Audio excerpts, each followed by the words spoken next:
This podcast is a member of the Voices of Wrestling Podcasting Network. Visit voicesofwrestling.com to hear the rest of our great podcasts, as well as show reviews, columns, opinions, and updates across the world of wrestling. To the highway in a brand new day. Over the rainbow, gotta let it go. So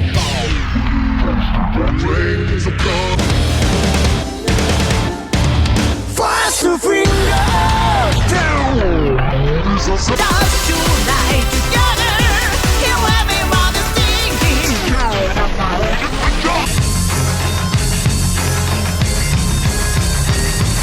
你看到我就怕，头皮发麻，我的手。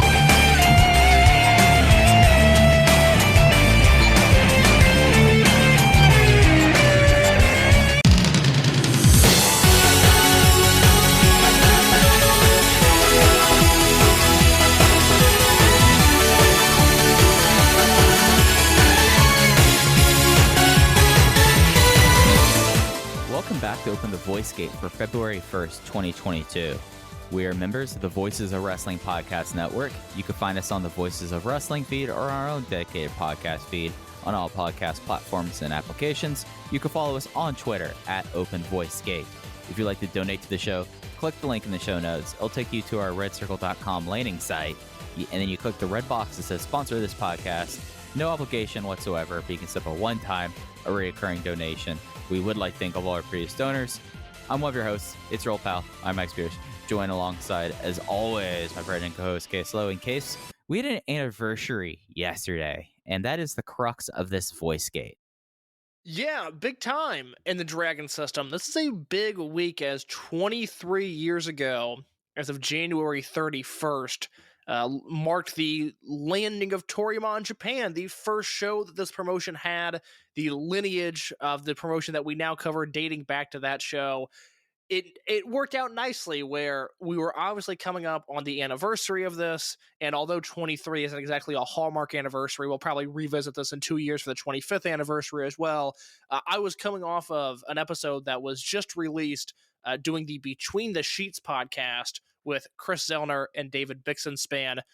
We talked for 7 hours, and in that period, there was a little bit of Toryumon talk, so you can get Chris and Bix's perspective on the beginnings of this promotion, and then my thoughts as well. But I had so much fun doing that, so much fun compiling notes, some of which I didn't even get to use on that show, that I talked to Mike and I said, well, let's go through the first two tapings, this stuff that is on the Dragon Gate Network, the January 31st launch battle, and then the first episode, or I guess the second episode rather, covering February 5th and February 7th of 1999, because there's historic things that happen out of the gate. Not only is the first show important because it's the first show, but as you see in that second taping with Dragon Kid and Suo, which we'll get into, Magnum Tokyo versus Shima and Magnum Tokyo versus Great Sasuke, there's a lot of stuff that mattered immediately. And plus, as we'll talk about, this is not a podcast that has spent a lot of time talking about Magnum Tokyo.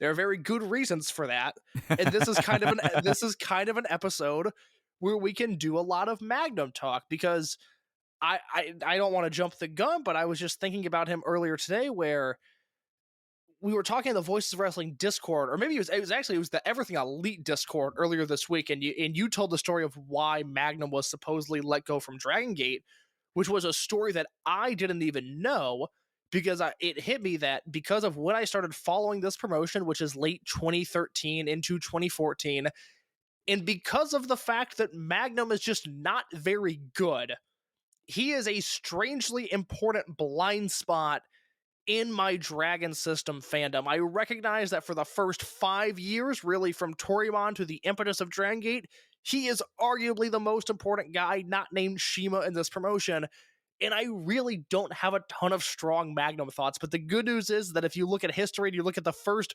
month and a half of 1999, that is peak Magnum Tokyo time. Yeah, so I would say that a lot of the reason why I don't talk a lot about Magnum is he might be one of my least favorite people in the history of the promotion.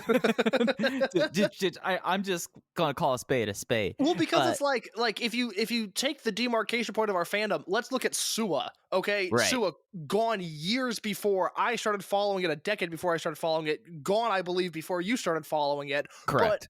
But there's gold in Suwa's history in this promotion. There's a lot of really important and really great Suwa matches. I can't say the same for Magnum. Now, here's the big question, and this will be something that this would be a long-term thing because this is what you would have to go through to determine this. More 4-star or better matches, Magnum Tokyo or Punch Tominaga? That is a great question because I'm coming in hot today. We're recording in an afternoon. Case had to do a little bit of a mental health check on me earlier. Like I'm firing.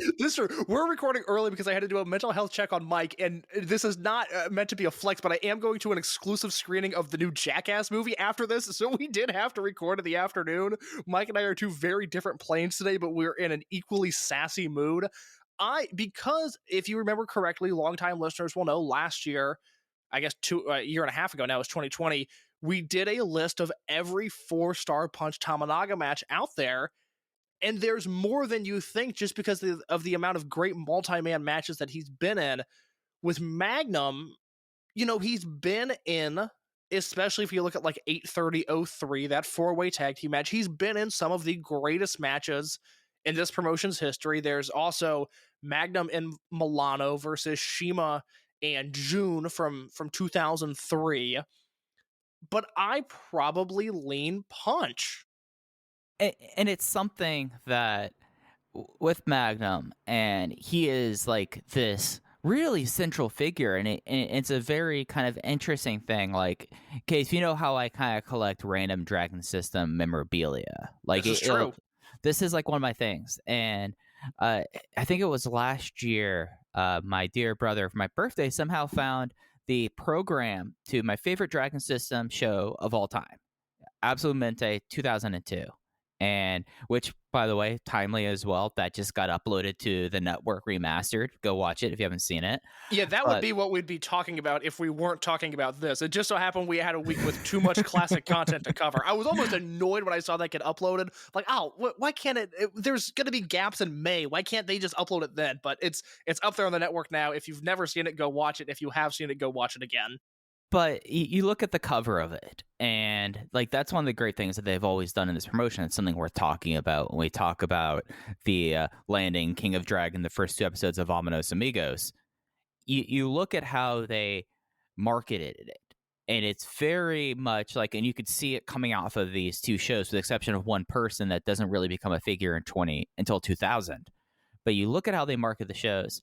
And you look at the cover of this this Absolute Mente 2002 T2P versus Toryumon Japan, and you have certain people on the cover of it. You get Shima, you get Masaki Mochizuki, you get Ultimo for his big return match, and you get Magnum Tokyo. And it's because Magnum Tokyo, up until he left, really, he was a looming presence amongst the Dragon System.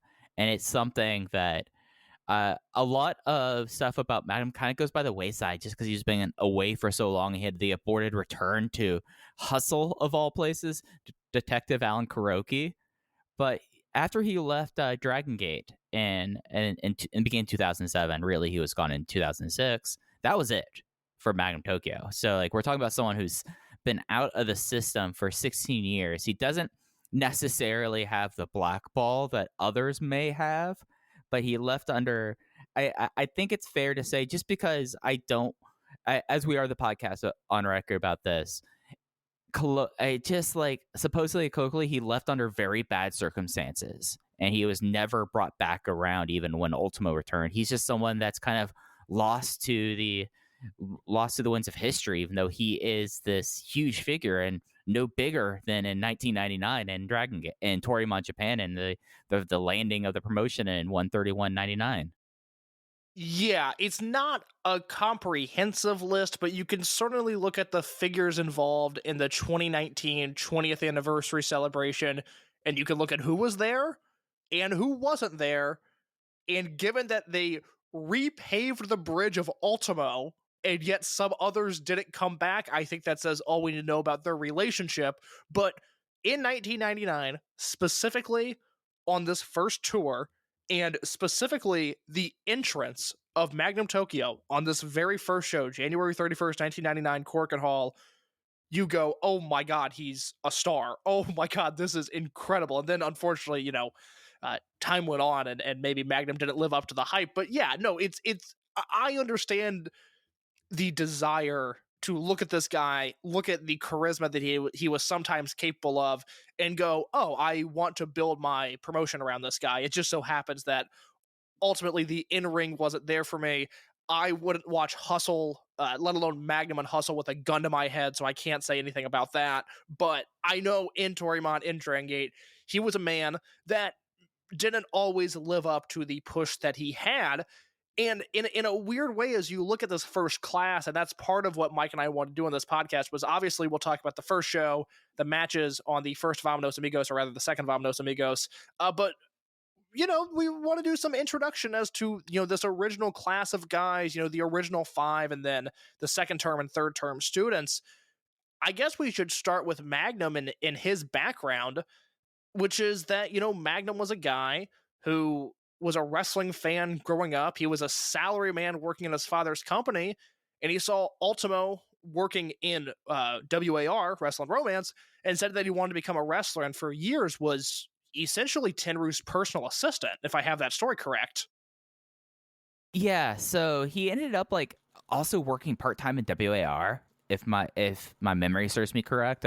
Case, you've done a lot of this research. A lot of this for me is going off my memory. So yeah, I gotta look up now to see if Magnum worked in. He never wrestled in WAR. He never did, but I think he worked behind the scenes because he was basically that he did. Yes, because he basically was Tenryu's assistant. And yes. that became such an enduring relationship, at least through the time that Magnum was around Dragon Gate. Don't see much of Magnum around Tenryu now, which that speaks more about Magnum as well. But it's something that Tenryu worked in Dragon Gate a lot, and especially I know Jay was tweeting about this, the Renaissance stable, which was supposed to be based around Tenryu kind of as a mentor for these older wrestlers that were trying to prove that they could stop the clock, and it was supposed to be Magnum Tokyo, Don Fuji, Azushi Kanda, and Masaki Mochizuki. Kind of became closer to veterans in the end. But Tenryu worked at Kobe World. He was a big figure, and for a while he was considered a godfather of the promotion because of Magnum. It's probably the last promotion that he worked for on a semi-regular basis, because he's shows up in 2005, works through 2006. I think he's done by the end of 2006, but at that point he's mainly just doing one-offs after that. I don't remember a more sustained Tenryu run in a single promotion post 2006. Yeah, unless you're going to consider your traditions and those kind of things, but those are one-off promotions. Yes, those are fake promotions. We could talk another day about me and my belief about most of these promotions and what their purposes are. 01 is one of them as well. But when you look at Magnum, he came in older, and when you start off and you talk about the first 5, he was the one that North American or international audiences would be most aware of, because when Ultimo would bring the first class to WCW and they would work scattered tapings, they would mainly be jobbing, Magnum was the one who stuck, because he became a member of the Dancing Fools with Alex Wright and Disco Inferno. And that's its own vein of the weirdness. Which led to a promo in which Disco Inferno told Magnum to go kill himself, which is how that unit ended. And several years later, I guess he was pretty happy, because that's why whenever he talks about working in Japan, it's because of Absolute Amente 2002. God, didn't Disco bury Toryumon when he was asked about that show? Oh, fuck Disco Inferno. I don't know of a more annoying person in all of wrestling. But just a contemptible figure, and that's not even about Magnum. But I will say this, because this is primarily what we talked about in Between the Sheets, given all that we covered, which was primarily North American wrestling on that show, outside of talking mainly about the death of Giant Baba and then Toryumon, was you look at the way WCW used their foreign talent, in particular their Japanese wrestlers, outside of maybe Liger. it seemed like from the jump that they just had a certain level of respect for the Toryumon wrestlers that they didn't have for a Nagata or a Kensuke Sasaki or whatever other New Japan guy showed up, again, with the exception of maybe Liger. Even then, I'm not totally committed to that. It seems like everybody knew that these Toryumon guys could connect with an American audience to some degree, and as I think we've talked about on this show, I know Mike and I have spent a lot of time in private talking about it, but Eric Bischoff gives an interview in March of 2001 when people still think the Fusion deal is going to happen. And one of the things that he says in a Wrestling Observer Live interview to Dave and Brian is that he was planning to go on a trip to Japan to meet with Ultimo to iron out the deals of a Toryumon in WCW relationship. And I can't think of the guy's name, and it's going to drive me crazy, but they had brought in a guy supposedly to book the cruiserweight division with an emphasis on pushing these Toryumon guys, which means that, whatever the 6 or so matches that Magnum had and that Shima had and that Fuji had in this promotion, WCW at its height clearly left an impression on people and left a positive impression on those in management. Yeah, and it's something that I think it wasn't Jason Hervey, wasn't the person there, even though It's not Hervey. It was some guy who, my impression from what I know about him was he was kind of Naylor before Naylor, if that makes sense to you, if you know who Rob Naylor is, but I can't think of his name. Somebody will let us know. But like Magnum was very unique when we talk about like the first 5 students, especially when you compare him to someone that, kind of became paired up immediately with, as we've seen in these shows and throughout their, really up until Dragon Gate, they were kind of paired as like, there's the 3 aces. It was him. It was Mochizuki, who doesn't really come along until 2000 and Dragon Gate. He does make an appearance, and we'll talk about that later. And Shima, because Shima has a distinctly different path getting into wrestling. Yeah, so Shima idolized Ultimo Dragon as a kid. Funny how that relationship has worked out. And he was someone who went to Mexico at a young age, but even before he landed in Mexico, he had a little bit of wrestling experience working in the backyard, essentially what is a backyard promotion of JWA Kansai. Mike Spears, this is your ballpark. What can you tell us about Shima's beginnings? So Shima, and it's interesting, him and Magnum, and that's kind of why I wanted to do the segue here. So Magnum was in his 20s. He was someone who had somewhat of a career. Shima was someone that, like, his upbringing was a lot more difficult. He talked about like already working while in middle school and high school. Of course, Japanese middle school does not equate to North American middle school, just age-wise. And he came from a working class family, and he, unlike others who could go do dojo tests and things like this at his young age, he wrestled in JWA Kansai, which was this very interesting pseudo backyard sumo or pseudo amateur. Like, there is like this whole idea in Japan, and like there's articles that pop about it intermittently of like wrestling clubs, university wrestling clubs, which are basically guys in college who just like want to wrestle each other. Like Hiroshi Tanahashi has talked about being in a university wrestling club, and it's not like Greco-Roman. This isn't like what Benkei did in college. This is like guys who just would go and do like backyard kind of together. And JWA Kansai was a big group that it existed for a long time. But like that was the thing about this. Like it only closed down in particular in 2000 and in the year 2000 actually. But it was kind of a backyard kind of organization. And Shima, as a very, very young guy, like I think he was a teenager at this point, wrestled in JWA Kansai as the mask flying man Mickey Hayano Jr. And that's what he did leading up until he discovered Toryumon, before he discovered that that Ultimo Dragon was opening a school in Nakapon attached to IWRG, which we'll talk about that in a little bit. And that was kind of how he got into it, because when you think about like Magnum Tokyo in his 20s, Shima was born in 1977. Like, that's the crazy thing about Shima. He's only 44. And he was doing this as a teenager in the mid-90s. I will say now, and I will wax poetically about him more later, but you watch Shima in 1999, and you go, oh my god, thank god this man chose this profession, because I can't imagine him doing anything else. He is more so than any of these guys, because there's one in particular wrestler who we'll talk about in just a second, who you watch him in 1999 and you go, oh, that is not a finished product. He still has a ways to go. And Shima even from the little bit of Mexico footage we have in 97 and 98, and then when Crazy Max lands in Michinoku Pro in mid 98, up through this debut and beyond, he is a natural. He was somebody who from day one just oozed charisma, great in the ring, obviously developed as years went on, but somebody who I just love from this time period. Whereas Dragon Kid, the next man that we'll talk about, maybe didn't hit the ground running as well as Shima did, but the background on Dragon Kid is that he wanted to be an FMW wrestler, and he was told no by FMW. I believe that was because of size requirements. I can't imagine anything else that would have prevented him from being an FMW wrestler.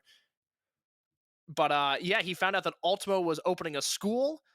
But the thing is with Dragon Kid, and I will reference, for this part especially, Jay's History of Dragon Gate podcast that he did years ago were so valuable for doing research for this, so I will give him credit here, as Jay mentioned that Dragon Kid was very poor growing up, and so to pay for the entrance fee to Toryumon, he became an FMW referee, and as you might have seen, he excelled at essentially doing matches where you would get hazard pay. He's the referee of a number of exploding barbed wire, awful whatever contraption that FMW set up. There was a point in time in which Dragon Kid was going to be the referee for that, and then on top of, you know, getting the money from that gig as well as a recommendation from Jinsei Shinzaki to Ultimo Dragon, he landed in the original Toryumon class as well. And it's really fascinating because Dragon Kid started forming the relationship with Hayabusa then during his time in FNW that really sped forward throughout Dragon System history. I mean, I don't know if it's still the case. I think it is, but when Hayabusa started his post-wrestling career of singing, Dragon Gate would use some of his songs as like the outro music. Like end of the show, they'll play a Hayabusa song. They did a special match, I believe in 2010. I'm just going off the top of my head, where it was Dragon Kid, BB Hulk, and Pac dressed up as the three faces of Hayabusa.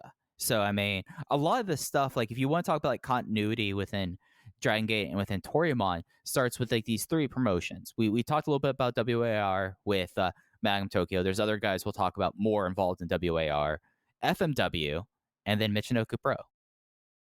Yeah, and in a weird way, you know, you can expand that tree out farther. We typically use the start of Universal in 1990 as what would become the Dragon System, because you have there Hamada and then a pre-masked Ultimo Dragon who became a star of that promotion. That bleeds into him going to Mexico. And then in Japan, like Mike said, you have FMW, you have WAR, and you have Michinoku Pro. Two guys who worked in WAR, I'm sorry, one guy who worked in WAR, both guys Animal Hamaguchi trainees. Don Fuji was a guy who trained in WAR, never debuted, but did business stuff behind the scenes for them, and then moved to Mexico for the original Toryumon class. Yeah, and the other thing to add in about Don Fuji, and if you follow him on Twitter, you will see a bunch of photos of this. He was, before WAR, he was a sumo wrestler. He got up, I believe, to the third highest thing. Like, it was the one that before you really got paid as a sumo wrestler. But he'll post photos of like him and like his kimono visiting like the Golden Gate Bridge on like a sumo trip and such like this. But after he left that, he became he worked behind the scenes of WAR. He did training there, and then that's why he always has like the sumo moves, and he always talks of this. And when we talk about these shows, he's referred to as Sumo Fuji because that's what his background was. My take on young Don Fuji, and you don't have to say anything. If silence falls upon this podcast, I will take it as a sign to move on to Suwa. But my take on a young Don Fuji, very, very handsome man. I really, really like. Great look. I think he's devilishly handsome. And now, obviously, he kills it with the housewife demographic currently. But I look at like a 1998, 1999 Don Fuji. That man looks damn good. You know what struck me, and it struck me.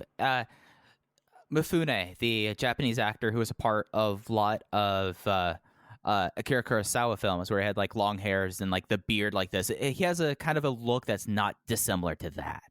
It's an awesome look, and he's wearing the singlet with one strap, and it looks like he has like a moashi on. It's a great look. It's understandable why he moved away from it, but for late 90s, mid 20s Don Fuji, no wonder he likes remaining a bachelor. A man who did not debut with such a great look, given that his gear was a tank top with the number 69 on it and track pants.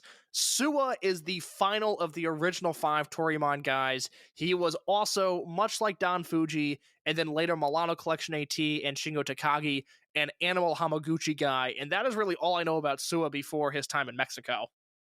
Suwa's like one of the ones that's kind of that's hard to find stuff about, and it kind of makes sense given how he kind of how a lot like Milano, like he was such a central figure, and now we don't really talk about him at all anymore.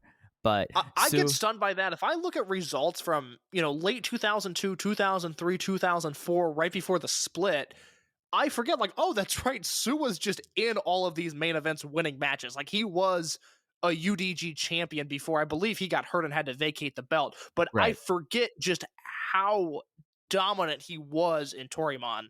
So Suwa before Toryumon, like you mentioned, he did Animal Hamaguchi. He was a construction worker, and he tried to enter rings. Really, I did not know that. Yeah, that's wild, isn't it? That is interesting. So that is the original 5 of Toryumon. When we talk about the first class, it's Magnum Tokyo, it's Shima, Dragon Kid, Don Fuji, and Suwa. Now, in the main event of the first Toryumon show, it is those 5 guys and then a 6th man and a 6-man tag team match main event that we'll review here in just a little bit. The 6th man in that match is a man we now recognize as Super Shisa. At the time, he was all caps Saito. And Saito was a Michinoku Pro trainee who did not make it through the system for whatever reason. At some point, he moved to Mexico and was doing a lot of training with Ray Mendoza there. I know there's a picture that exists of him and Ray and Hayabusa training in Mexico. So I'm assuming that's around 1994 because that's when Hayabusa went to Mexico to work for a little bit. But I don't know context other than that. I just know that he trained for a while with Ray Mendoza, and then he was already in Mexico when Ultimo brought his students there. So the big 5, they all debut May 11th, 1997 at a show, the first Toryumon Mexico show. Saito joins the crew towards the end of 1997, and then is obviously there with them in Japan when they land there in 1999. Yep, that's my understanding of it as well. Yeah, no, he was someone that, and like when I mentioned this, like he's like the start, like the M-Pro guys that really start being involved there, and Michinoku Pros, as we'll talk about, healthy part of the fabric of early Toryumon. Yeah, so if you go through the timeline here, just kind of an abridged version of how Toryumon came to be, like I said, the big debut was May 11th, 1997 on a show headlined by Ultimo versus Negro Casas. The other thing that you should take note of in 1997, and this is a match that I have to give credit to Rob Viper. He unearthed it a few years ago, and I made sure to save it, upload it, and now I send out the link every once in a while. On November 14th, 1997, on a CMLL show in Arena, Mexico, as a favor to Ultimo, these 6 guys debuted in Arena, Mexico. It's the first time that we have a full big match with big spots and guys going for it. This is Dragon Kid's official debut as Little Dragon, so I stand corrected. He did not work that first Toryumon Mexico show, but rather his first match is in Arena, Mexico.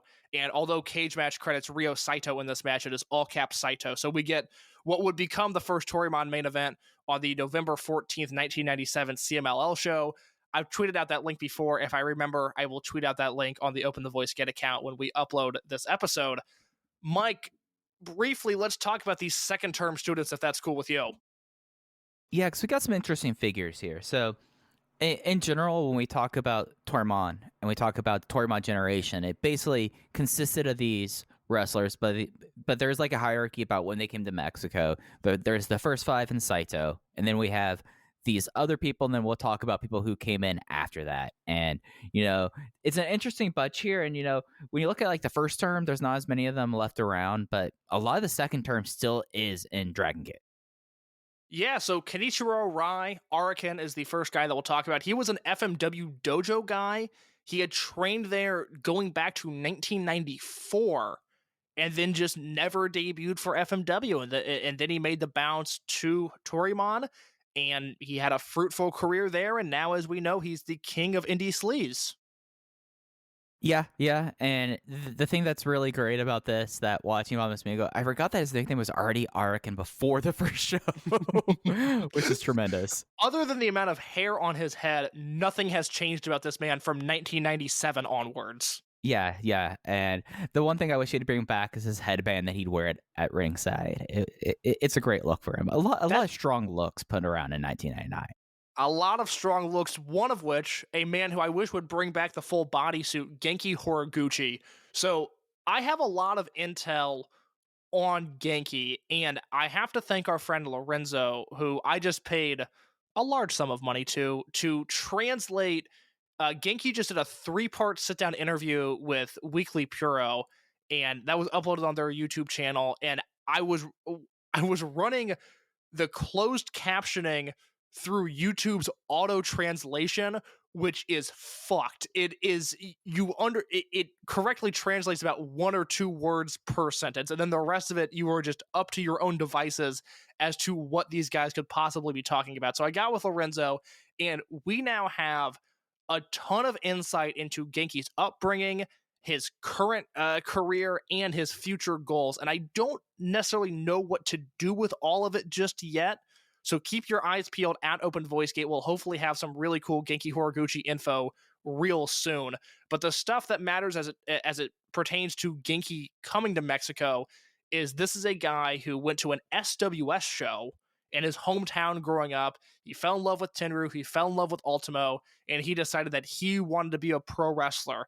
And his first shot at being a pro wrestler, this is something that I just learned last week for the first time, was that he attempted to get into Yoshiaki Yatsu's SPWF dojo, which, much like JWA Kansai, was a micro indie of a micro indie. I don't know if SPWF has ever made tape before. If it has, I certainly haven't seen it, but it was run by Yatsu, and Horiguchi tried to get in. He had a tryout with them, and they rejected him.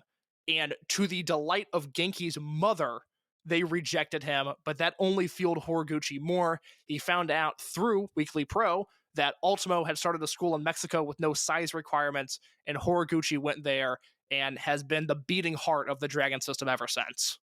Yeah, and Horiguchi is such an interesting figure because you look at a lot of the guys who stuck around, a lot of the guys around there. He also, a lot like Shima, working class background, single mother. His mom, for the longest time, I don't know if she still does this, but whenever he would do his big homecoming show, she runs a restaurant in his hometown, and she would be running the concession stand and be making the specials for her restaurant for everyone coming to town. That always was a big draw there. So Genki, no wonder he's such a great girl's dad, because he is a mama's boy. Yeah, I need to get a scanner and post on our Twitter. I have one of the Dragon Gate yearbooks. It's from either 2014 or 2015, and they do a whole spread about Genki and his family. And there was so much good girl dad Horiguchi energy on those spreads, and I need to share that with people if I remember to. Stalker Ichikawa also in this class, and I just learned a lot about Stalker through.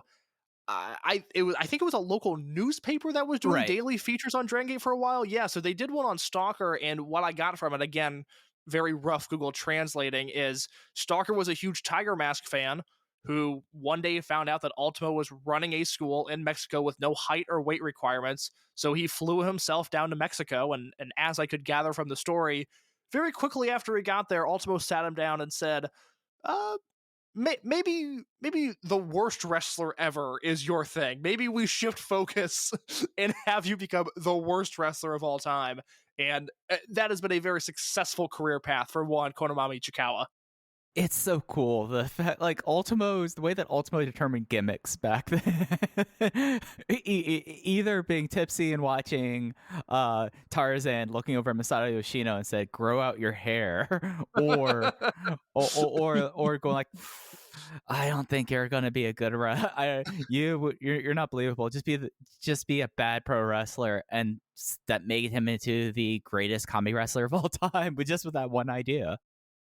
It's really, really impressive. And then there's Yasushi Kanda, who I can't find out anything about his background. And Mike, I get the impression you don't know much about his background either.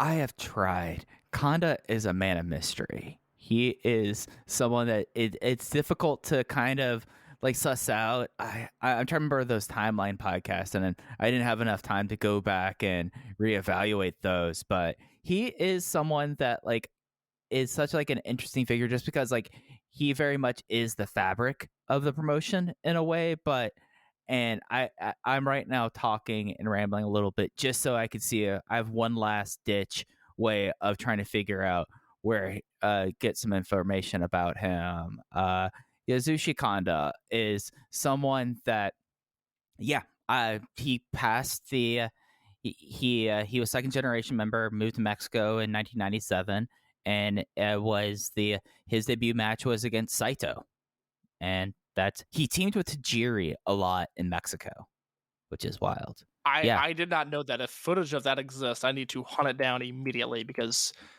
while I'm not necessarily fond of 2022 Tajiri, late 90s Tajiri I can get into. So that is very interesting. I did not know that. Blue but Trunks that is Tajiri, fantastic. Blue Trunks Tajiri into...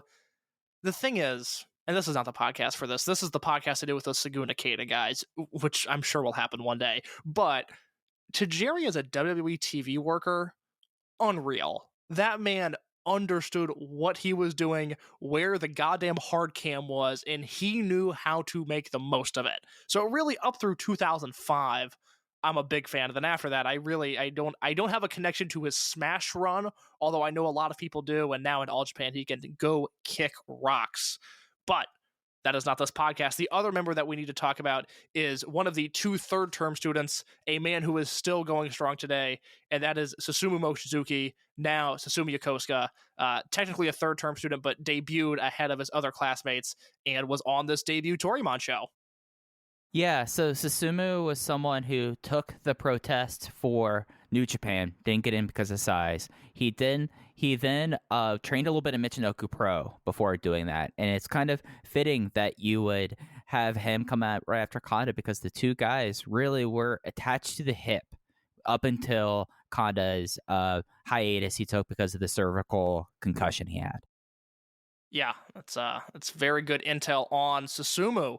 So those are the cast of characters that we have for this first Toryumon show. Mike, do we just want to go from the opening match onwards? How do you want to tackle the rest of this podcast?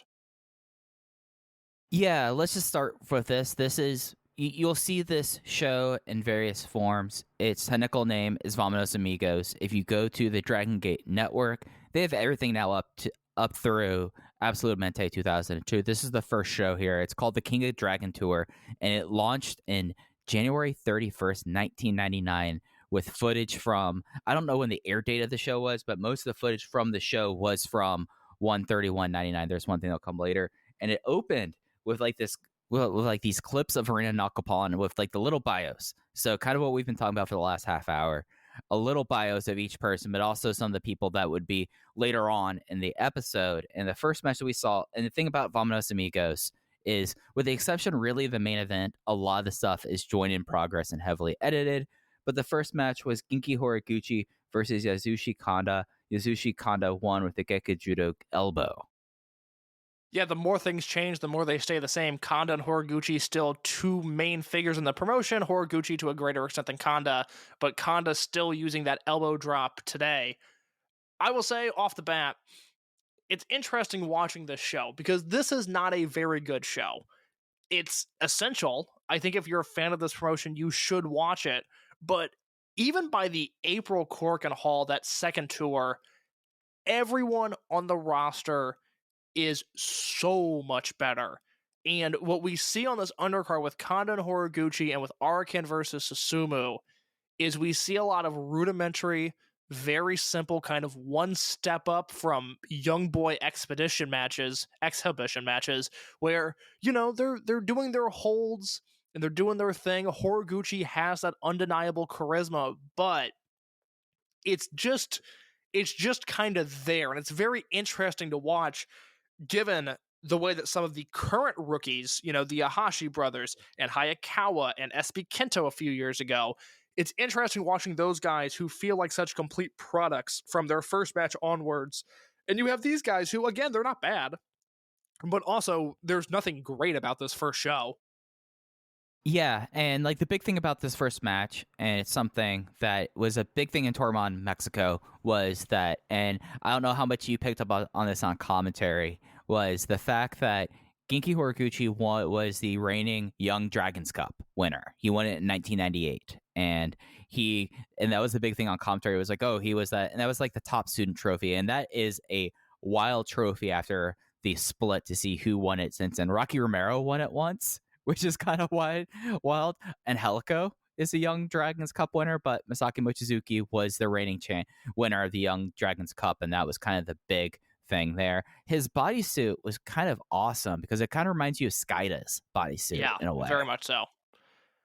Yes, I believe we've done this on the show before because I think I mentioned that I want to do an article on the Young Dragons Cup at some point, but just to go through these winners: 1997, Magnum Tokyo; 1998, Genki Horiguchi; 1999, Yasushi Kanda; 2000, Milano Collection AT; 2001, Toru Owashi; 2002, and I believe this match is either it's not on the Dragon Gate Network yet, it will be soon. Taiji Ishimori won the 2002 Young Dragons Cup in a match over Shuji Kondo that is very good. 2003 was Takeshi Minamino. 2004, Rocky Romero. 2005, and here's a name for you, this is post-split now, Dragon Gate is already its own property, Kazuchika Okada. And then 2009, Trauma 2, and 2010, and Helico. Filling out the gap here, I do have 2006 through 2008. You ready for another name for 2006? 2006, Kota Ibushi. Not bad. Yeah. That is an illustrious list of names there. Ultimo, say what you will about him. He nails Young Dragons Cup booking. Oh, he does. Other participants in the Kota Ibushi went up against Brian Lee, different Brian Lee than most people think about. Dr. Karante Jr., who I do not which was a gimmick that was done by Mystico, the actual Mystico, not Mystico 2, like the one that was Caristico is now back to Mystico. I think it was like one of his siblings there. 2007, Ryuji Yamaguchi. 2008, Satoshi Kajiwara. 2009, as Case said, Trauma 2, and Helico in 2010. And the last one, Magnus. Like the TNA Magnus? No, there's a Luchador Magnus. Okay, that makes more sense. The rest of these are wild. Is Nick Aldis a Young Dragons Cup champion? How did I miss that? No. Here are some other people in that last one. That's in 2012. It was also Brazo de Platino Jr., who part of the Brazo family. I don't think that's Psycho Clown, but I think that's his brother. I know that Cubs fan listens, and he will let me know. Cubs fan is probably pissed listening to this segment because I just get the feel like he's listening in anger right now. That is, according to Cage Match, Brazo de Plata Jr. is Psycho Clown. Platino, not Plata. Not Platino. That was okay. My bad. Yeah. Taurus. Don't know if that's Black Taurus, but Taurus. Demus 316. Yes, that one. Did you say that Satoshi Kajiwara won one of these Young Dragons Cups, or he was just in one? One in 2008. I always liked him. I feel like that career should have been better because he landed in Kensuke Office and then later Diamond Ring, and I always thought he was better than that. Like, he works with like Nakajima, and before he had his prime Miyahara.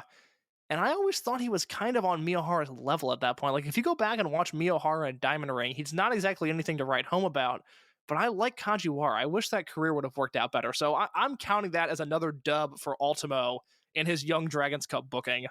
Yeah, so that was his second Young Dragons Cup. He advanced to the finals 2 months after debuting. So putting more things like this, and he's considered one of the last graduates of Toryumon Mexico.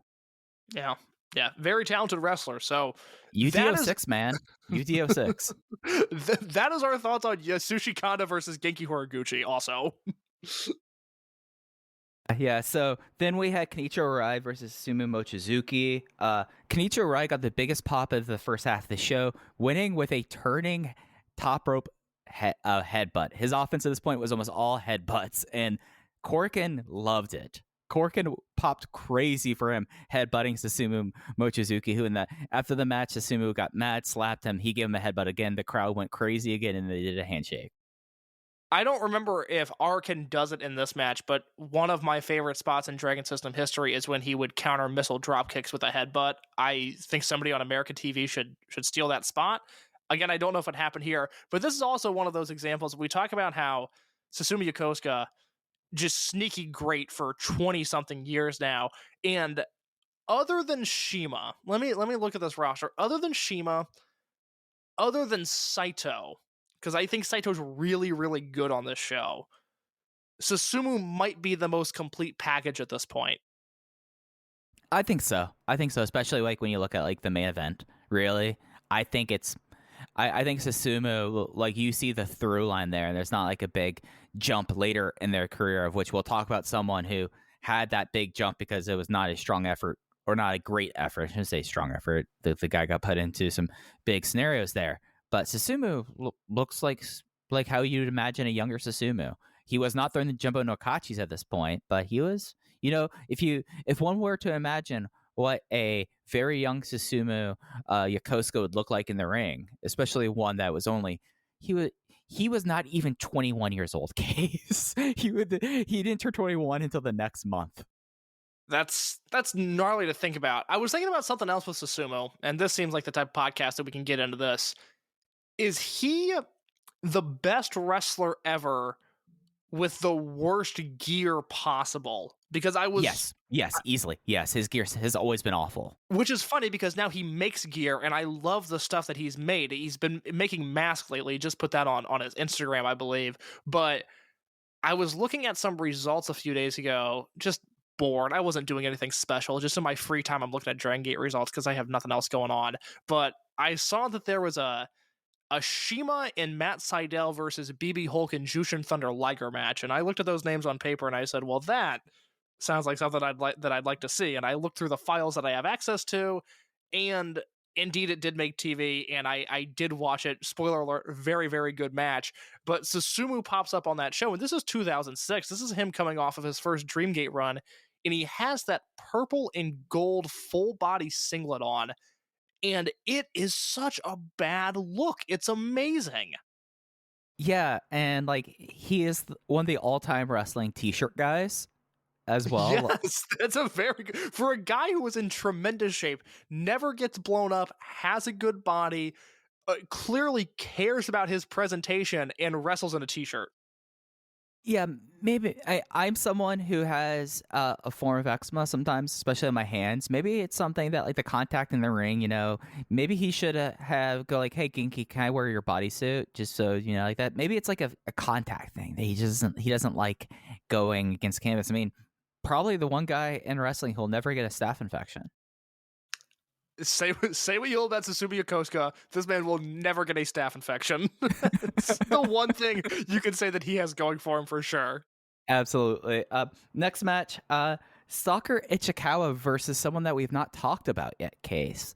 The fourth member of Crazy Max, Taru, where Taru won with a Taru driller, and I forgot that this was the gimmick that he would do at the time. He immediately went and got a Polaroid camera and got a checky made. Yeah, so we do have to talk about Taru. That is obviously the worst thing we ever have to do on this podcast. It bums us out when it occurs, but we do have to talk about Taru because he is a Bukoh Dojo guy, a legit karate dojo run by Mike Spears' main man, Koji Katao. Guys that would pop up in Dragon Gate through the Bukoh Dojo. Masaki Mochizuki, who debuts on the second show. Taru, who's here.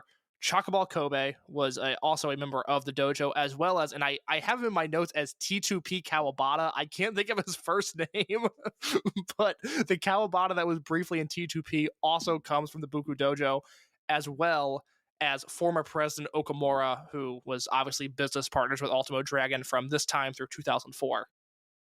Yeah, Taru.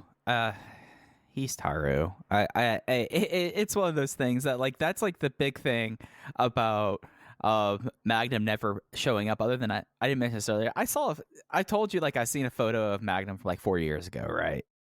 Yeah, and so I think I just asked you this, but I already don't remember the answer. So Magnum is just fat now, but Suwa's in poor health. Is that correct? Yeah, so Magnum right now, I get because we didn't really talk about like their post career. So Magnum pretty much disappeared, show backed up, and Hustle through the end of Hustle did not go do Smash and Wrestling New Classic and all the other Tajiri promotions he was done by then. He runs karate dojos. And I saw a photo of him where he was wearing a rather tight polo shirt that did not look good on him because he had there's a reason like when we start talking about Magnum and how they portray Magnum, he could not be it would be kind of disappointing for the audience if Magnum came back around. Whereas Sua went to Noah. There was a very acrimonious split, caused somewhat by Magnum Tokyo. That's a common theme with Magnum in his time in the Dragon system, getting people to say "fuck this guy, I'm out." And he ended up working in Noah until he started having some really severe back problems. Originally, they thought it was like cervical sprains, but later, when he tried to come back and had to retire again, it's called like the ossification of the lumbar, which basically is that some of your parts of your muscles gets calcified. It's just gnarly. It's gnarly stuff in the guy, and it's just that's why he's not been seen since he stepped away that second time from Noah. It bless his heart. Like that just like I read what medically that was. I was like, that sucks. So yeah. Yeah, it's horrible.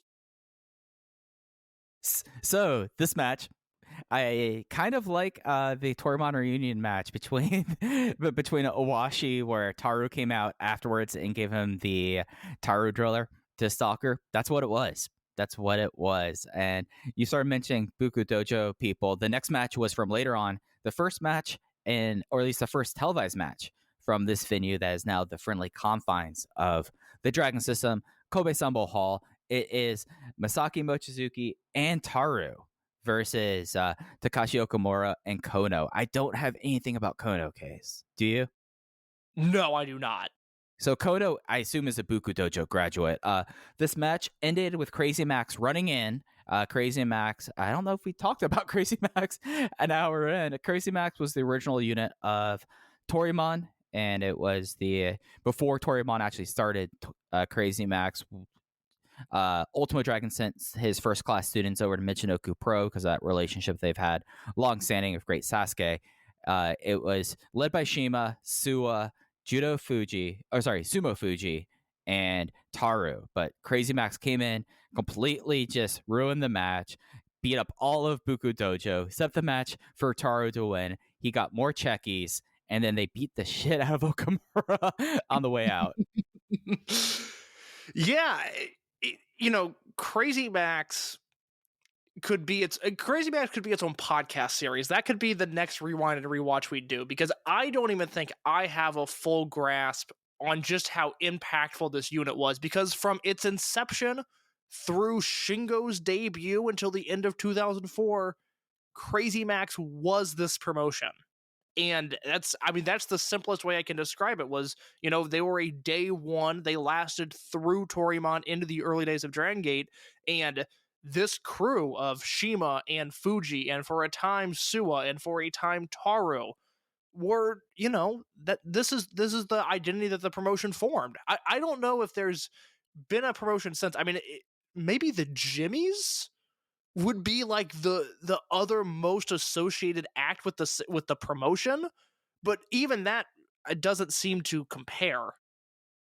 Yeah, because it was a touring act before Toryumon even landed, and it was something that it lasted longer than the Jimmies. Like, it lasted all through Toryumon, and it probably would have lasted farther into Dragon Gate if Suwa never left. Yeah, just because of like how big. Taru was already on the way out, but they were already trying to plug people in. And Crazy Max in a lot of ways was the story of 1999 to 2004. All the big storylines kind of revolved around it, and it's kind of an interesting thing about this shows, and especially how we kind of being around the bush here.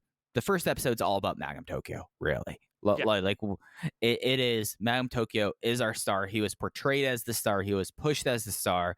But Shima became bigger than Magnum Tokyo. The crowd really latched on to Shima, and they latched on to Crazy Max. I have a signed Shima Crazy Max t-shirt in my office I'm looking at right now. It stands, it hangs over my computer setup. It is like that kind of thing. And it was something that like the t-shirt became incredibly popular. It just became kind of like the house unit for a long time. Like, it was a heel unit that was always working tweener, but it was more over than nearly every other unit in the company up until it closed, or up until it House ended. house unit is the perfect way to describe them. I wish I would have thought of that term myself, but I rely on you, my co-host, to do that sort of stuff for me. Perfect timing as the Absolutamente 2002 show is up, because to me that is the essence of Crazy Max summed up in one match, is those guys coming out in their battle gear, wrestling the Italian Connection. And as Alan Forel tweeted out earlier this week, and he's exactly right, that match, you watch Shima and you watch Milano, and you realize that these are two guys that are just on another plane compared to, dare I say, most wrestlers in history. Just charisma, talent, in-ring ability. Those guys are on another level than most people that have ever attempted this profession. Yeah, and it's something that you talk about that, and you see that all in play for like the remainder of this episode of Voice Gate. We'll be talking about this. Like, the story of basically 1999 into 2000 until M2K really was Shima versus Magnum Tokyo, and it kind of was one of those things that always was which one was doing better. And then, in a lot of ways, another person that Magnum Tokyo ran out of the company, Milano Collection AT, kind of filled a void there. And it's something like, because we talked about that Absolutamente Trios match on Speedstar Final, or Speedstar right, Series, yeah. correct? And it's just insane. I believe so, yeah. I mean, it's you attach yourself to Dragon Kid versus Darkness Dragon. That's your favorite match in Dragon Gate Toryumon history, rightfully so. I honestly think I prefer that Crazy Max Italian Connection match, just because, and I was thinking about this last night as I was kind of winding down my day, but Milano's run, and we'll get back to Toryumon in just a second, but I have a chance to talk about Milano Collection AT, so I'm going to. Milano's run is so short in the grand scheme of things. He debuts at the end of 2001, and he's gone at the beginning of 2005. So really, there's 3 full years. In 2002, he's not working a full schedule. He's working that abridged T2P schedule. So you have barely 3 full years of this guy in Toryumon and Dragon Gate. You only get, I believe, 1 Shima singles match. You get 1 Mochizuki singles match. You get 1 really big Magnum singles match, which somebody asked us a few days ago, what are the essential Magnum Tokyo matches? And I was like, well, I can't remember if his match versus Milano was good or if it just happened to be on a big show. And I still don't know the answer to that, because I have not gone back and rewatched their 2003 match. But Milano is just so good, and there's never been a wrestler like him. That's why I'm adamant when Greatest Wrestler Ever stuff comes around that Milano is included on my ballot, because that sample size is so short, but his run is so good. There's just never been a wrestler like him. And like I talked about with Chris and Bix on Between the Sheets, assuming WCW would have lived and assuming Toryumon would have been involved to some degree, Mike, could you imagine Milano Collection AT doing the entrance with the glasses and the jacket and the invisible dog on WCW TV, and how revolutionary that would have felt? Oh, I just think about, like, people know Magnum Tokyo because of the Dancing Fools, like, and you raise that exponentially. That's what you would get. You would get that same charisma, but with somebody that was actually worth a damn. Right, yeah. So something that popped in my head talking about Milano, and like, the fact that he was here for a good time, not a long time, in a lot of ways, kind of like Tom Seaver. Yeah, Mike, that's what I was thinking. Was Milano Collection AT is a lot like Tom Seaver. Am I right on this comment? Tom Seaver didn't have a long career, I think. Yeah, no, Tom Seaver. He pitched. No. I was thinking about Sandy Koufax. Sorry, I was thinking about the wrong Met. Oh, that's a comp I can get down with. You know what? Milano was the Sandy Koufax of pro wrestling. That's a great comp. Well done, Mike. Disregard the last 15 seconds. Yeah, Milano Collection AT is the Sandy Koufax of pro wrestling. I'm down with that. But that's good shit. It's just something that, just thinking about like Milano, and I imagine that at Sturgis, Milano doing the entrance at Rodeo. Okay. Maybe we take him off that show, because I just feel like there's going to be some verbiage used from the crowd that's not going to be very flattering towards Milano. But I get it. Eric Bischoff has his motorcycle friends. We have to run a show there. Maybe that's not a Milano show. Maybe not there. Spring Break. Imagine him at Spring Break. Imagine it all the drunk kids at Panama City with Well, Milano. that's the thing is, like T2P is the perfect wrestling promotion for TikTok. Like, I feel like that's if T2P came out now, there would be an influencer cashing in on like, this is Pescatore Yagi, and this is Sexy Tarzan Yoshino, and this is Milano Collection AT. It's so if it's one of those if you know type deals where if you understand what T2P is, those characters are locked in your memory for forever. You have an immediate attachment to them. And I think that sort of stuff would play really well if somebody had the guts or the creativity or the means, or preferably all three, to book a promotion like that today, where it's so outlandish, but still rooted not in, cartoon characters and and superheroes and supervillains, but the fact is, Yagi was a fisherman who took his job really seriously. I think that sort of stuff is needed in wrestling today, and it's absent everywhere. I mean, imagine Yoshino on TikTok. I would love to see nothing more. That guy has gone wild there. But getting to the main event of the King of Dragon, January 31st, 1999. This was an elimination tag match of Crazy Max, Shima, Suwa, Don Fuji, known then as Shima Nobunaga, Judo Suwa, and Sumo Fuji versus the... they didn't really have a name for this, but this was like the home army. This was Toryumon home army of Magnum Tokyo, Saito, and Dragon Kid. So I've talked about this match already. I will reiterate my thoughts in a second. But Mike, this is the big main event of the first show, 45-minute elimination match. What are your thoughts on it? I'm of several minds. Like this match and the way they edited it and the way they portrayed it, it got over several things apparently clear for every person in this match. Like, everyone had their thing, but on this show where everything was tightly edited, what they made sure to have was the full Tokyo Go entrance for Magnum Tokyo. Him coming out from the stairs in Corkin Hall, having all the yen shoved into his tights. I think before the Backseat Boys kind of were doing that gimmick, what the most like perceived absolutely as a star. He was competent in this. Saito, always smooth. Saito looked like $1,000,000 here. Crazy Max, like they really got over the fact that Crazy Max, when Crazy Max are able to get in control and isolate, it is something that's like they are dominant. If the hounds get you, you're not getting pulled out of that. Like Crazy Max in there, in a kind of offense that was just decades ahead of the time, really, when you think about like trios work. Just like the stuff like the corner triple drop kicks and like Taru running interference and the way that they would kind of operate in a way until really getting to a point where it's just getting kind of obscene in a way. And the one person that like we kind of been beating around the bush with this case, and it's something that for people who watch this just like are in 2022 eyes, Dragon Kid is not good now in 1999. He shows flashes of it. He is outstanding. It's very similar to like how Estrella is now. He has glimpses of being fantastic, but it just is something where it's just not clicking yet. It's more of a case on the second episode of Amos Amigos.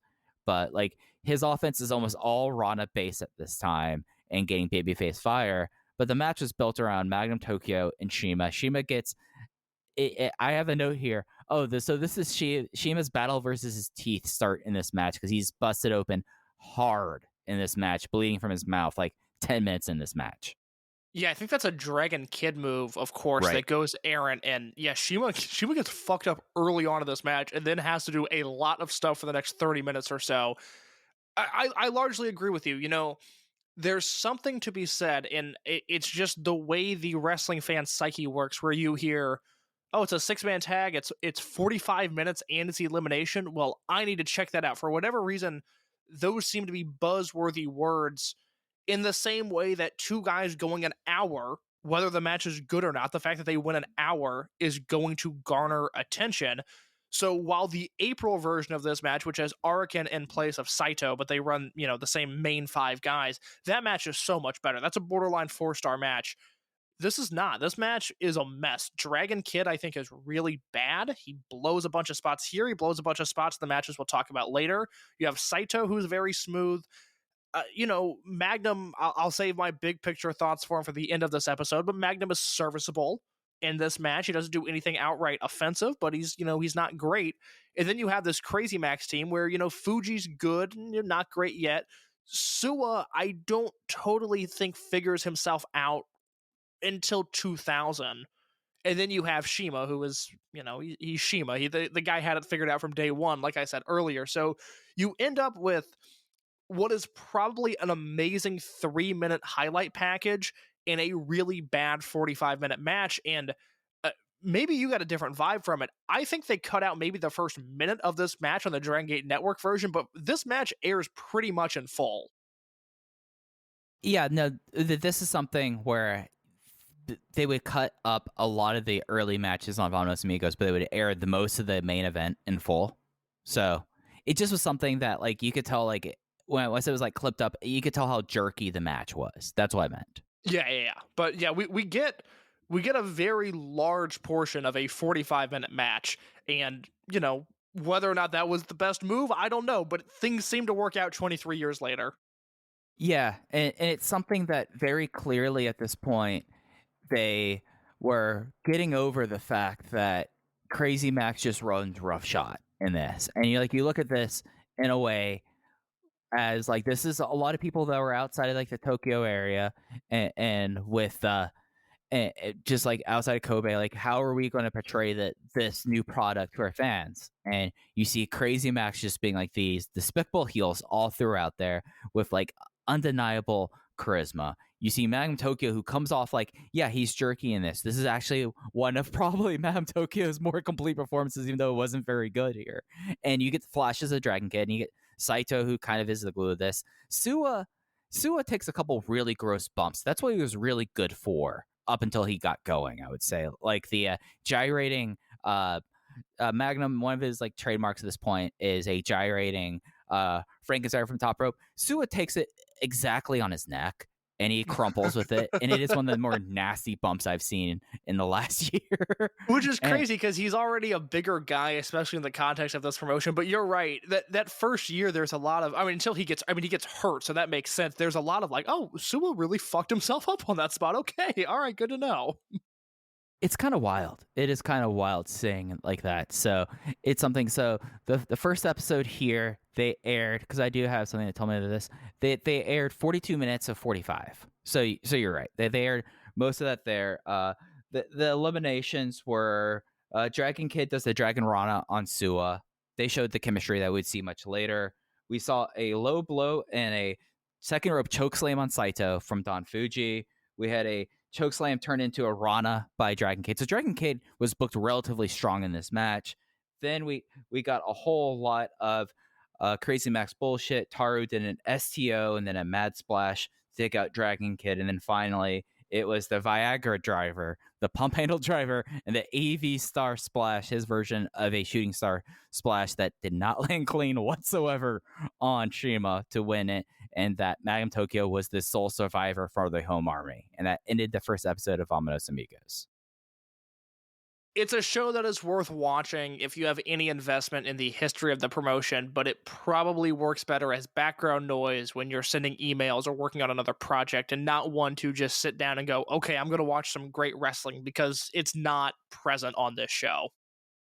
Yeah, and then getting into episode 2, we're going to talk a bit about this. This is mostly from Yokohama on February 7th, 1999. This is based around the NWA welterweight tournament and the IWRG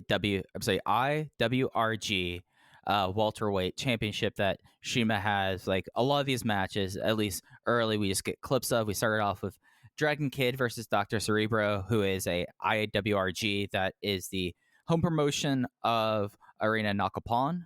We've talked about Nakapon being like a spiritual home base there. That's where everyone kind of is based there. Dragon Kid. Yeah.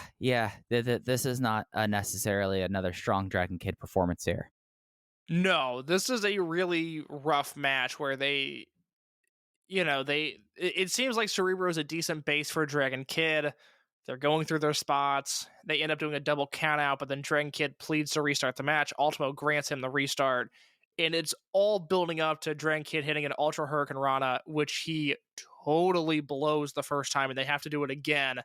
And that's the finish. So this is one of those rough matches. Again, it's amazing to see now where I feel like for the past 15 years or so, Dragon Kid has honed his instincts and his skills, and he's now one of these, almost terribly consistent wrestlers where you know what you're getting from him every time. And for somebody like me, I'm a big fan of that. Obviously, if if you're not a fan of Dragon Kid in his normal output, then I can see why it would turn you off, because it's often so often the same thing.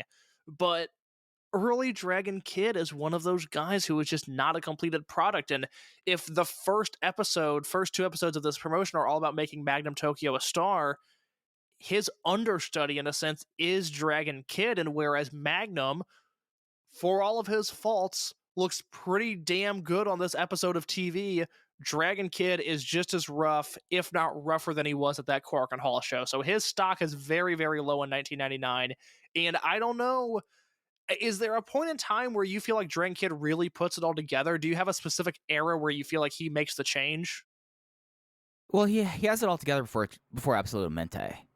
Like, that's undeniable there. But it's something where, like, I would say into 2000, 2001, really it's the Suwa feud that they start having, like, breakout feuds there. But even though that feud really was much later than that, it's something that maybe it is Darkness Dragon coming in with M2K that kind of pulled it together for him.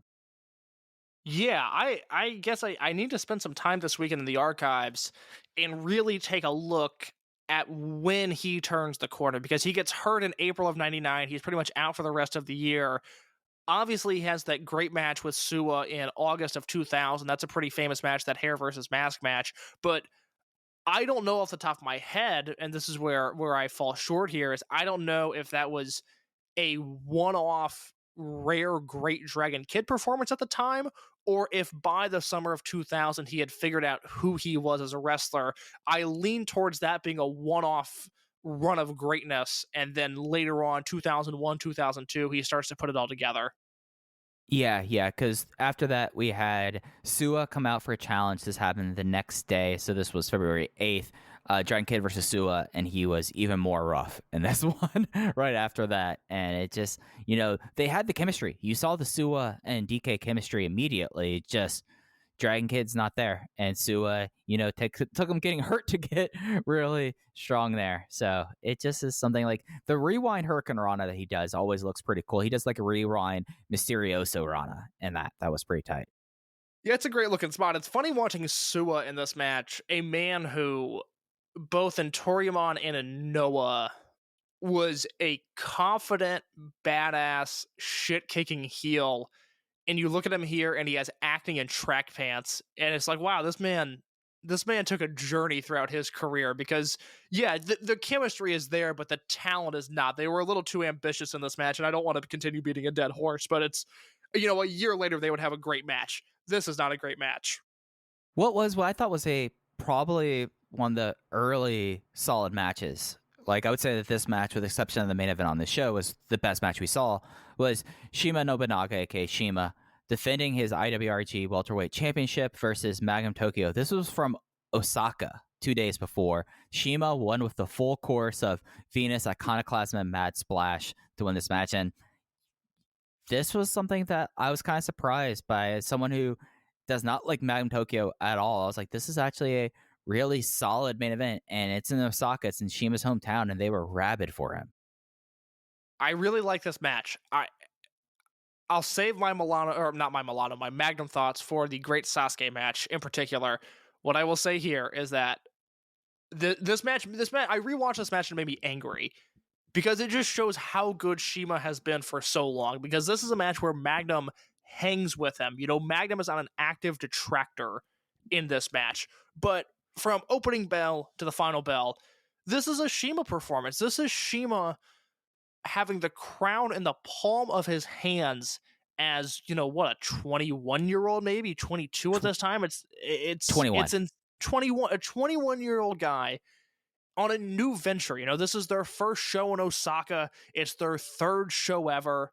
And you look at this, and granted, we have, what would come, and we know now watching this what CIMA would become, but you just look at this, even in a vacuum, and you go, that's the guy. This guy is special. This guy is different. The way he controls this crowd, the way he controls this match, and the way that his pace, CIMA, CIMA's big matches always have a certain feel to them, and that feel was even prevalent here, where I just trusted that this match, and it had been years since I had seen it. Probably the last time I watched it was when the Dragon Gate Network launched, and this match was one of the first things put up on there. You just watch CIMA and you just go, well, it's going to be good enough. He's going to figure it out. And there was, a lot of Crazy Max heel shenanigans. You see that act a little bit more honed on this episode of TV rather than the Cork and Hall show. It just all starts to come together. And the root of this monologue is that CIMA is otherworldly. And even here, where it's rough around the edges, they don't totally nail every spot, and CIMA's not as good as he would become. You still look at him here, and he's better than just so many other wrestlers. Yeah, and it's something where you could very easily kind of see, like, 21-year-old CIMA, like, when his knees were still fine and his neck was good. It just is something that it's like, this guy, if his health was a little better and, he wasn't CIMA, like, the questions about him being a Hall of Famer would not be in doubt. Just because, like, he was showing this a year and a half into his career. Like, not even 2 years in his career. Not even 22 years old. He's 21. And his hometown already knows that he's started, like, and this is, like, it's worth saying, like, yeah, he did some touring with Michinoku Pro, but this very much is, like, the big homecoming show for CIMA. He comes off like an absolute legend.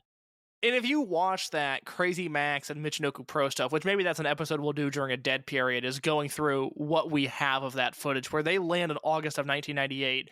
This is as Michinoku is preparing for the Osaka split. I don't know if Delphin is gone from the company yet, but they know that the split is coming.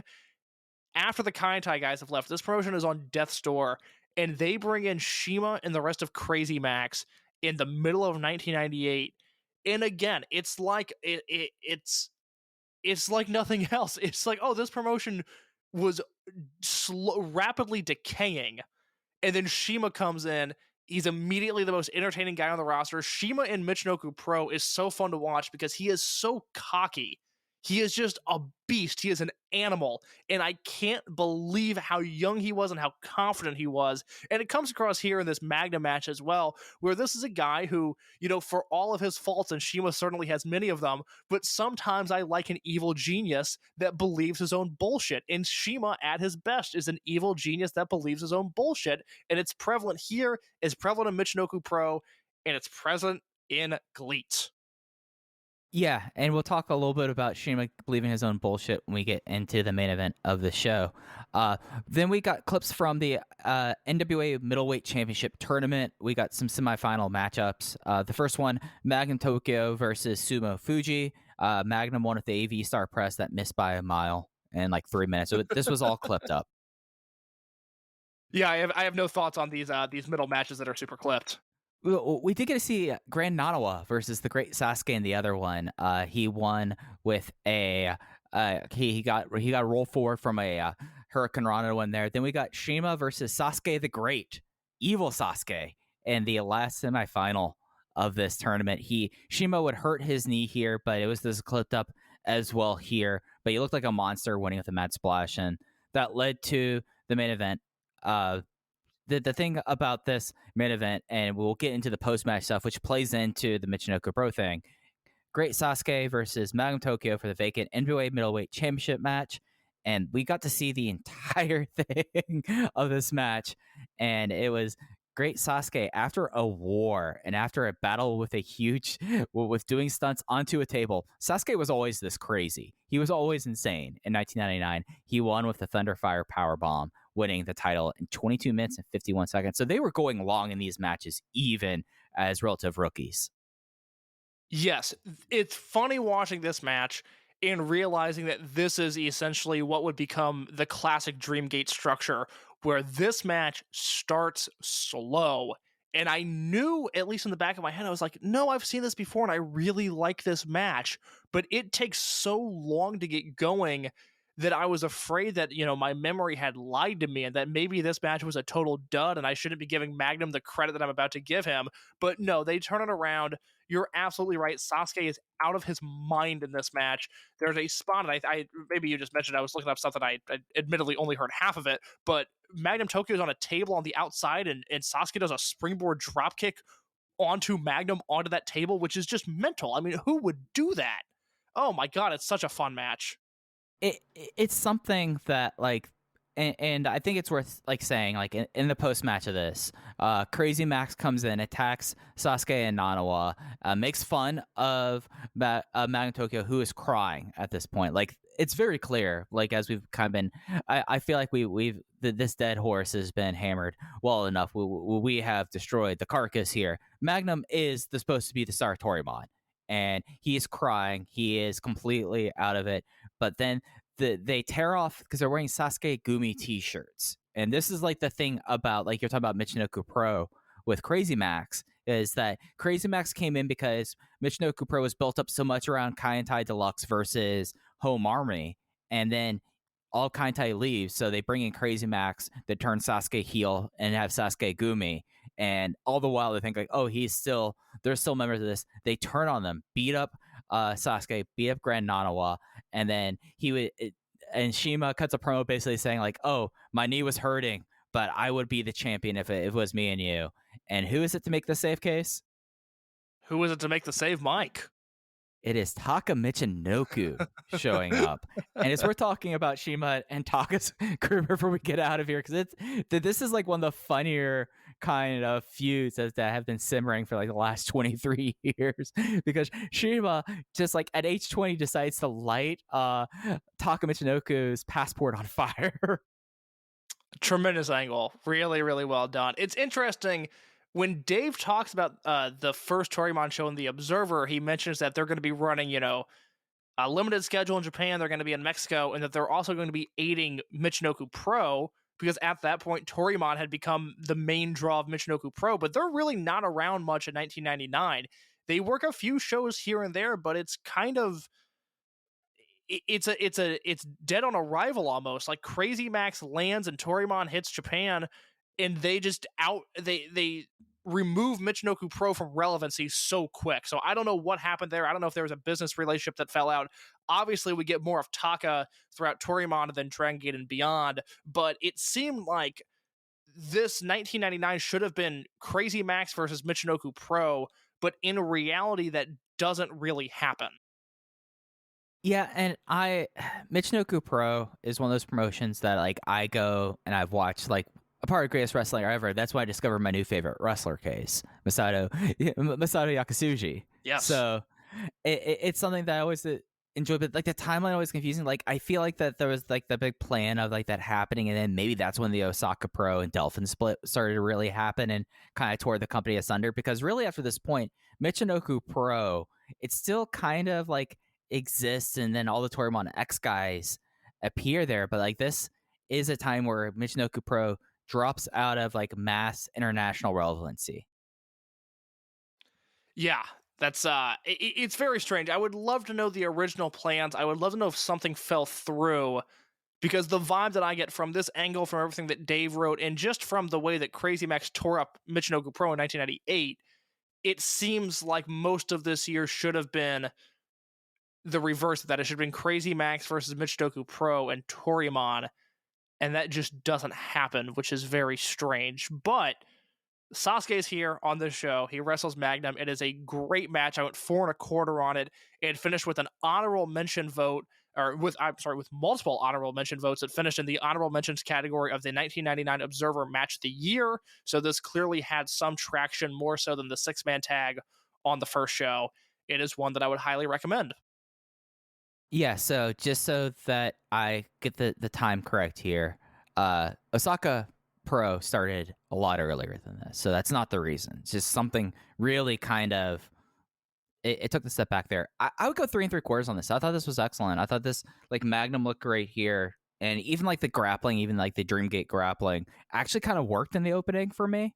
it was nice to see. And then Sasuke is just such a command of presence that he was able to kind of harness the charisma of Magnum Tokyo and limited ability to have probably one of the better Magnum Tokyo matches. This does not make my 4-star list. This is not going to be something that helps him out in his battle against Punch Tominaga in my books.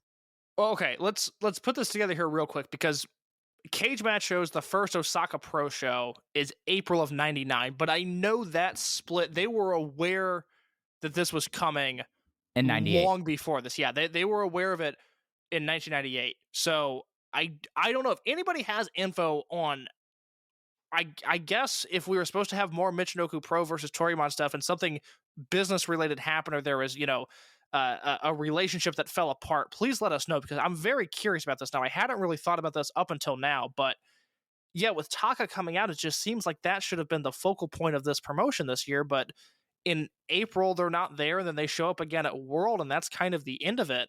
So that's very interesting to me. This is a mystery that must be solved now. Another mystery, and Mike, I want your input on this, because my big takeaway watching the first show for Between the Sheets and then watching the February content that's on the Dragon Gate Network for this show is, I think, for as critical as we've been of him for this 90-minute podcast, the first Toryumon tour, to me, is the best run of Magnum Tokyo's career. That 4-way, like when they were able to hide him into the multi-team tags, though, that's the thing. But this is one tour. It's essentially a week of his life, right, where he comes across like a megastar in Korakuen Hall. He has a really fun match with Shima, and he has a great match with Sasuke. And if you look at the rest of his career, I just don't think he hits those highs ever again. Yeah, it's difficult because the Do Fix Return was such a awesome storyline, but that was all storyline stuff. That was all based on that. And him taking over M2K after Mochizuki leaves, shaves his head, and declares that he will be fighting clean. When he turned to Mr. Egotist, it was like great character stuff, but it wasn't necessarily wrestling. Yeah, so I can't think of, because that's 2002, and off the top of my head, I can't think of a go-to Magnum match other than the first 3-team trios matches that they did, those 9-man tags. I can't think of anything else off the top of my head where I go, yeah, Magnum was awesome in those matches. I'll say what I'm doing right now. I am on Cage Match. I'm pulling up Magnum Tokyo. We're going to be wrapping up shortly his match guide. Let's see what they have in the match guide for him. And while you're looking that up, Mike, I do want to mention something else about Magnum real quick. It's something that is not on the Dragon Gate Network, but it is on the commercial tape for these shows that we just covered. I'm going to upload it to the Open the Voice Gate Twitter, so you'll see it when this episode gets uploaded. There is a scene after Magnum versus Sasuke. You mentioned Magnum crying in the ring. They go backstage, and the camera shows Magnum and Ultimo sitting on the floor, bawling. 2 grown men crying their eyes out at the result of Magnum losing this match to the great Sasuke.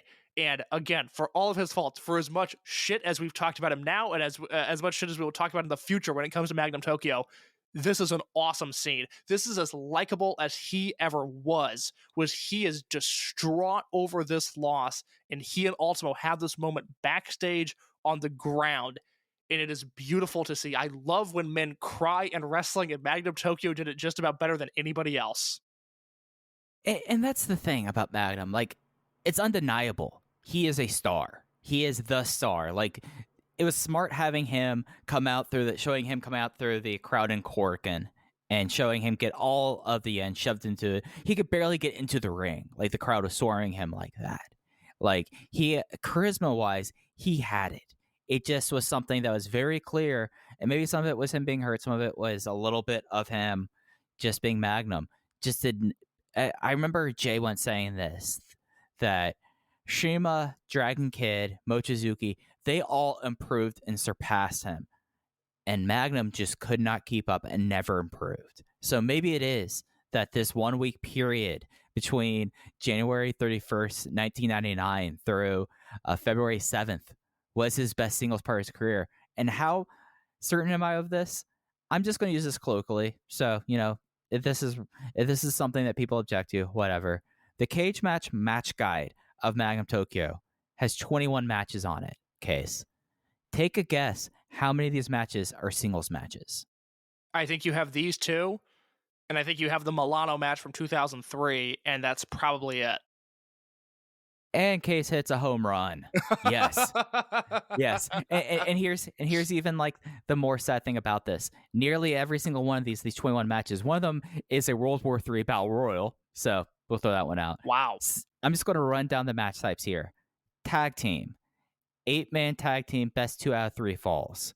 6-man tag. 6-man tag. For the 4-way match. 10-man elimination. 10-man elimination. 6-man tag team match. 9-man 3-way elimination match from Kobe World in 2002. The first cage apuestas match. 3-way 9-man. Trios. Atomico. Trios.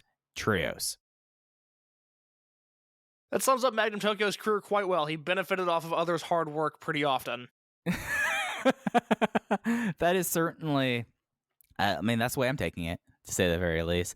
If Toryumon was a group project, Magnum Tokyo would be the one not pulling his weight. Well, did you use Blackboard or like Canvas or something when you were in school? I used both. I used Angel as well. Do you remember Angel? Angel, this is me showing my age. Angel wasn't a thing. I believe Blackboard is what Angel became. I think Angel might have been a predecessor for Blackboard, and then I used Canvas in college. Anyways, you have my attention with learning software. Go ahead, Mike Spears. You have the floor. So whenever you've done like a group project with this, so basically for those who have not used these softwares, it's basically collaboration. Like you can do task quizzes, submit paperwork. It's just like an online platform for this. But like in group projects, like you would have like the breakout chats, like the little bulletin board there. Magnum Tokyo is the one that's like, we need to have a discussion here about your reading or about the article, and you have to like give thoughts about this. He's the one that's like, you must write at least a paragraph or two. He's the one that will write a 3-sentence, 50-word paragraph. Very, very well put, Mike. From now on, I hope we integrate more learning management systems into our podcast, because those are analogies that I completely understand, and in a way that is the perfect encapsulation of the first Toryumon tour. Yeah.